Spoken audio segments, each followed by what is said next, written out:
before we light up West Virginia in the King of the Hill battle,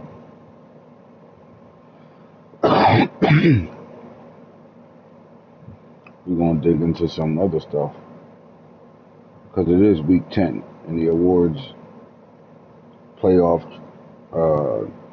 rankings come out, all types of you know what. So let's get to it.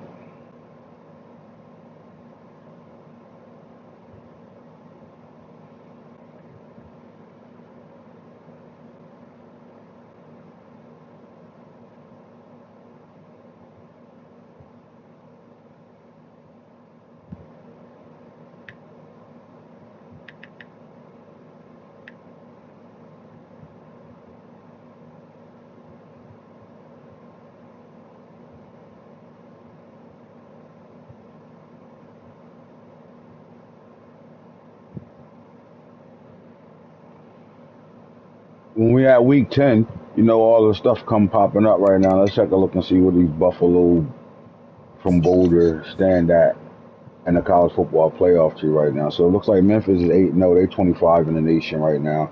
But because they're a group of 5 right now, they win in a group of 5 market, they're going to get the 12th spot as of right now. What's weird to me is that Oklahoma is the number 1 team in the nation, but yet they're sitting at 5. Meanwhile, Auburn, newly coached Auburn too.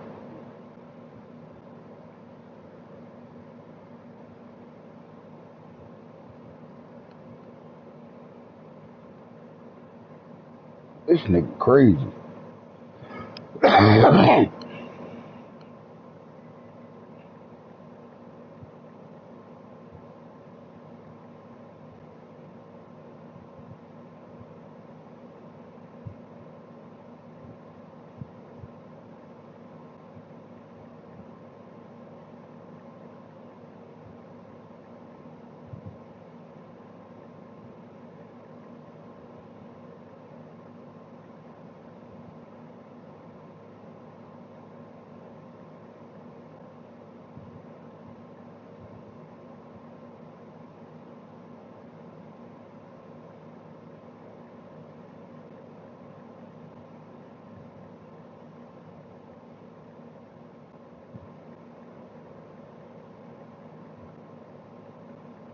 The Natty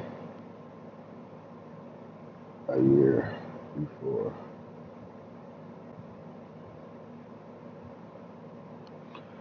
All right. I'm confused on how the number 1 ranked team in the country, Oklahoma, isn't sitting in the quarterfinal in the first playoff poll, right? They're sitting at number 5 right now, and the 7-1 Auburn, ranked 12th in the nation, has the number 3 seed and a bye as of right now in the SEC. Make it make sense.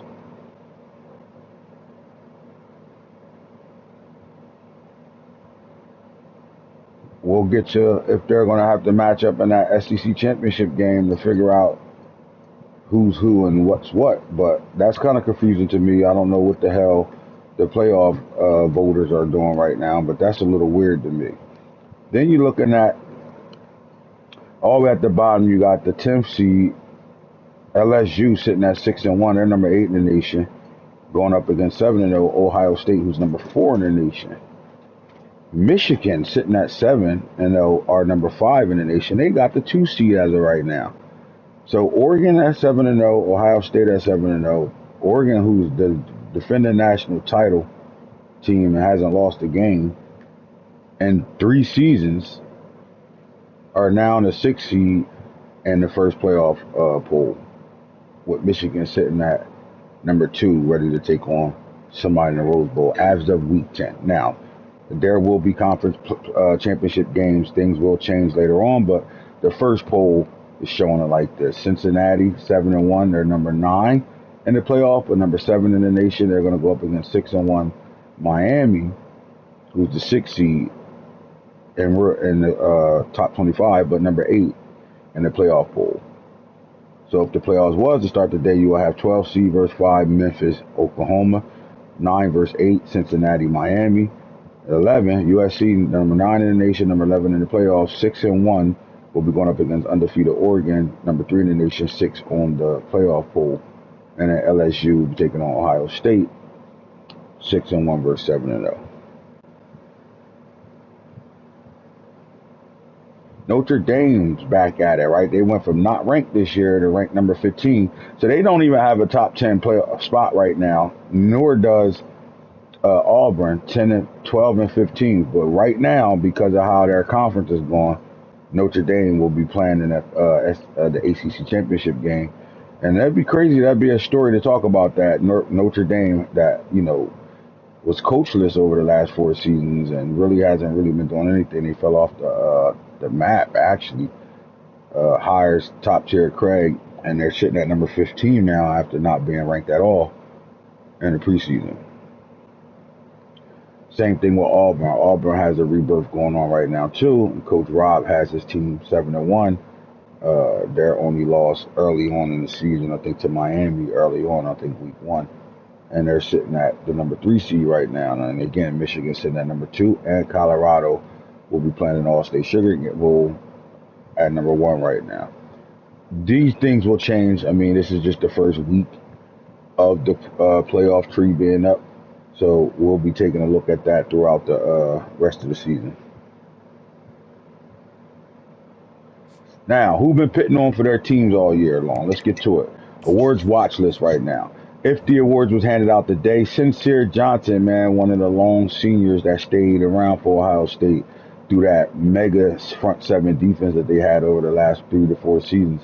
Sincere Johnson is sitting in the mix right now. He leads the entire country in sacks right now, outside linebacker as an edge rusher. He's a run stopper too as well, right? But he turned his game up after, playing with some really good dogs up front in that Ohio State program, which Sincere, he went to his bag this season. I think he actually worked on the whole offseason on how to becoming a better pass rusher, right? Putting more tools in his bag.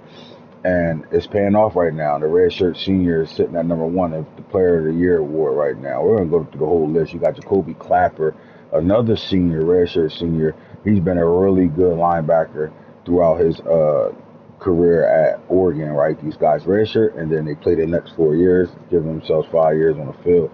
They be playing really well, and they're doing their thing right now. And Jacoby Clapper, who's been a top linebacker over the last couple of seasons, is continuing his run at not only being a high draft pick, but being a guy that can take this Oregon team back to the heights that they're trying to get to.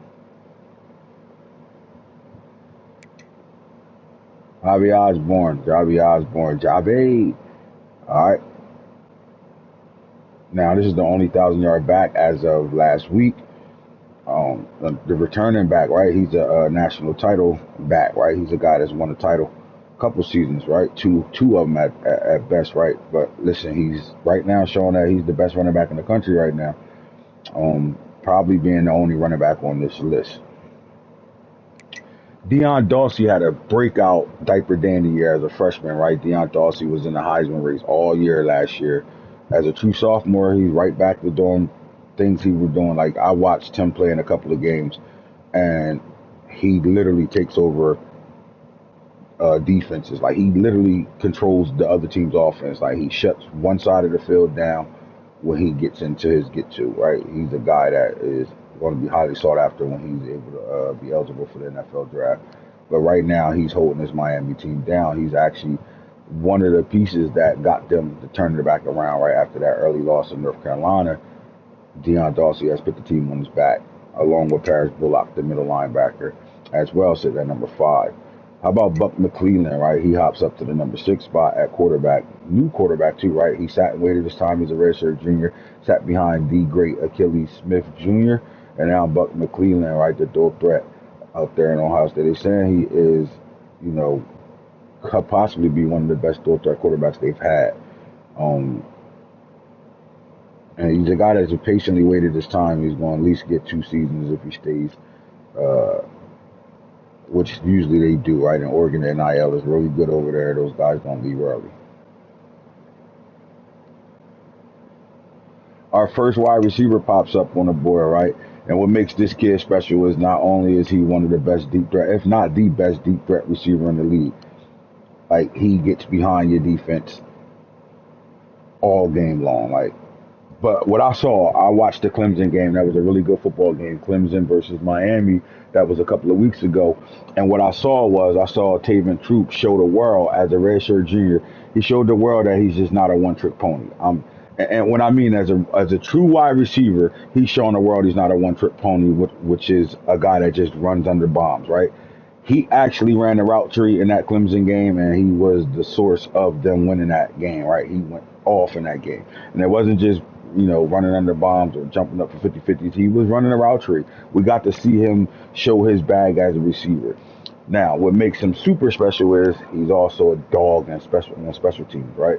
Whether he's returning a punt or returning a kickoff, or he's coming down on kickoff or punt return team. Like, it doesn't matter, right? Like, he's an All-American already. He's looking to do it again, and he's been the return man of the year for the last 2 seasons. This kid is playing well, and right now he's making the case as the best receiver in college football. Because of what I saw, I'm giving him that because of the Clemson game I saw. I saw him literally run the route tree and look real dominant in doing it. So Taven Troop is sitting at number 7 on this player of the year list. Number 8, you got super senior, right? D.I. Bell, the 5-star quarterback, decides he is coming back for his senior season for Oklahoma. He has his team ranked number 1 in the nation right now. And they got a little series following him around right now. There's a lot of these quarterbacks that got cameras following him around through their 2030 season. And D.I. Bell is not only trying to win the senior quarterback award, the Johnny Unitas award, he's also trying to move himself up the board in draft circles right now.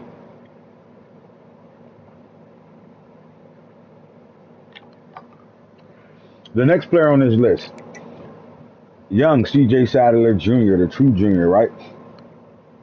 Out of Detroit, Michigan. This kid is a dual threat. He can play both sides of the ball. He does play both sides of the ball for Colorado. Now, he doesn't do it like Travis Hunter. Nobody does. But this kid has 11 interceptions in his career already.